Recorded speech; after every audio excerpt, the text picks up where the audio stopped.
Magandang gabi po sa ating lahat. Narito ang update sa lagay ng ating panahon ngayong Miyerkules, March 6, 2024 hanggang sa susunod na 24 oras. Patuloy pa ring makakaapekto ang mainit na easterlies mula sa dagat Pasipiko sa malaking bahagi ng ating bansa.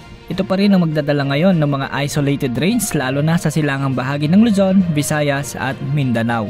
Sa Metro Manila at natitirang bahagi ng ating kapuluan ay mababa ang tsansa ng mga pag-ulan ngayong gabi.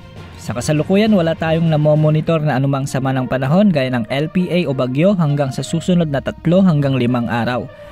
Bukas asahan ng maliwalas na panahon sa malaking bahagi ng Luzon lalo na sa umaga hanggang tanghali, pero pagsapit ng gabi ay asahan ng bahagyang paglamig ng panahon sa may Northern Luzon dahil sa muling pagbugso ng Northeast Monsoon o amihan. Samantala sa bahagi ng Bicol Region ay mataas ang tsansa ng pag-ulan sa hapon o gabi dahil sa easterlies. Sa Metro Manila, asahan ang maaraw at mainit na panahon bukas, pagsapit ng tanghali hanggang alas 3 ng hapon at mababa naman ang tsansa ng pag-ulan buong araw.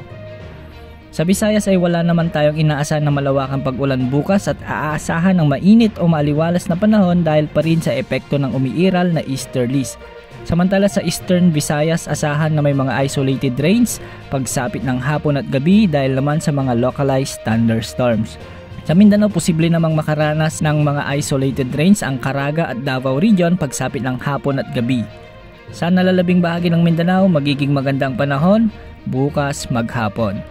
Samantala patuloy ang pagtaas ng temperatura sa maraming lugar sa bansa at asahan na tataas pa ito sa mga susunod na linggo at posibleng umabot na sa mahigit 40 degrees Celsius ang mararamdamang heat index sa maraming lugar sa bansa.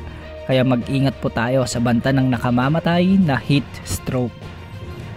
Samantala magiging banayad hanggang sa bahagyang maalon naman ang mga karagatan sa bansa maliban lamang sa extreme Northern Luzon na may mga maalon na karagatan dulot ng paparating na amihan.